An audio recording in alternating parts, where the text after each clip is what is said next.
It's no secret that Twitch is growing, and standing out among 2.2 million broadcasters is difficult. So in this video, I'm going to give you 6 tips for what it takes to get noticed on Twitch in 2018 so that you can build a loving, supportive community all of your own, even with all of this crazy competition.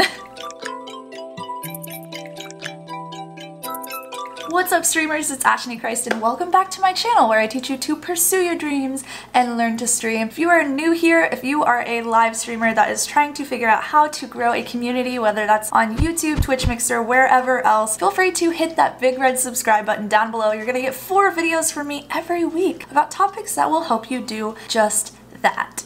So when it comes to advice for growing on any live streaming platform, advice from any size creator is extremely important and useful, but I feel like we have to acknowledge that especially Twitch, growing on the platform 5 years ago was a lot different than growing on the platform now. There's a big difference in trying to stand out versus 300,000 monthly unique broadcasters, which is how many Twitch had in 2012. That's an increase of almost 2 million broadcasters in 6 years, not to mention the increase in viewership, the increase in the partner program and the affiliate program and everything that's going on with the platform. It is about to explode. And so it's really important now more than ever that we figure out what it really takes to stand out. So the first way that you can get noticed on Twitch pretty easily is kind of obvious. You have to be an already established brand or community or personality on another platform. If you already have a solid social media following somewhere, or maybe you're a relatively large YouTuber, coming to Twitch is going to be a lot easier for you because you already have a community that loves you and wants to support you, and so bringing them over to the Twitch platform will probably work out pretty well for that. This makes it really difficult for new or smaller creators to really figure out where they stand in the community and how they can actually grow a community whenever they're competing with these more established brands and people and organizations.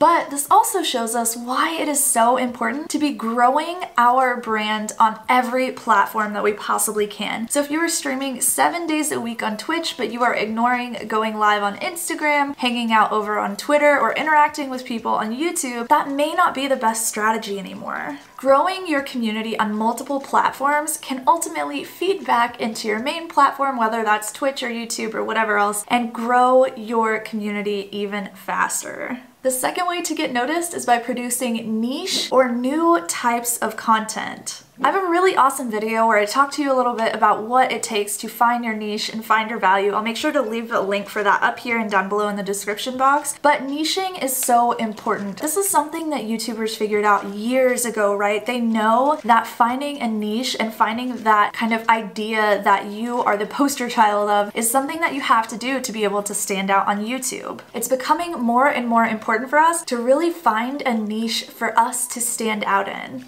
Now you can also go the route of creating new content, so making something that nobody has seen before. If you guys haven't seen the Stacey Roy, she does this really well. I'll make sure to leave a link down below in the description box so you can check out her stream. But basically what she does is she makes each stream into an event stream, so it's kind of like a TV show. And each stream that she has is a different show, and each one of those weekly recurring episodes is like an episode.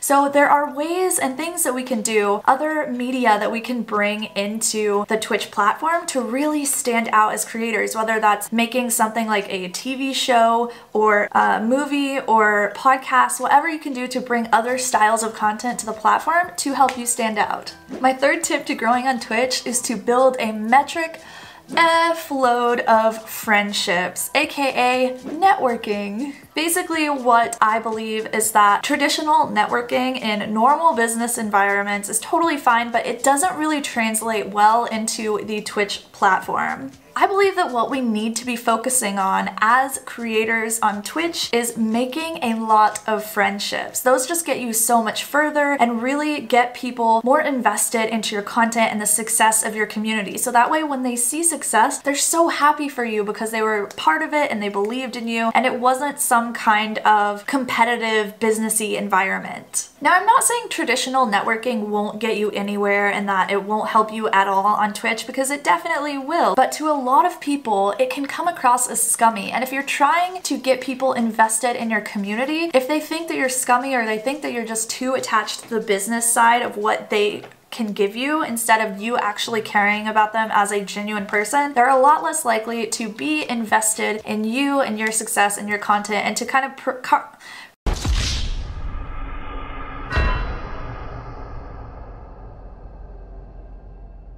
cross-promote each other. Oh my gosh, what just happened? Remix!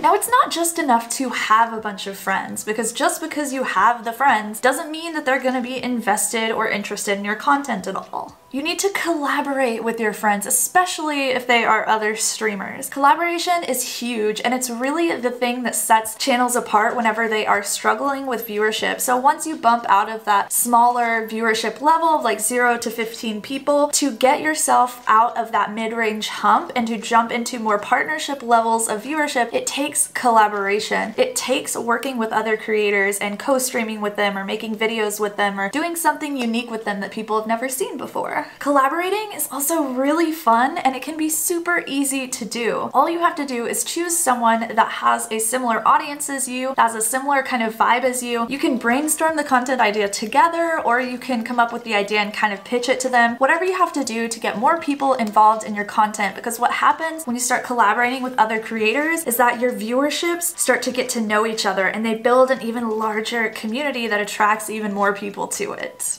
My fourth tip is to stay consistent no matter what. If you can only commit to 3 days a week, that is totally fine, but show up for all 3 of those days and stay consistent with it. Staying consistent and establishing a solid time that people know that you are going to show up is so huge for building a solid community and will definitely get you the numbers a lot faster than inconsistent streams will.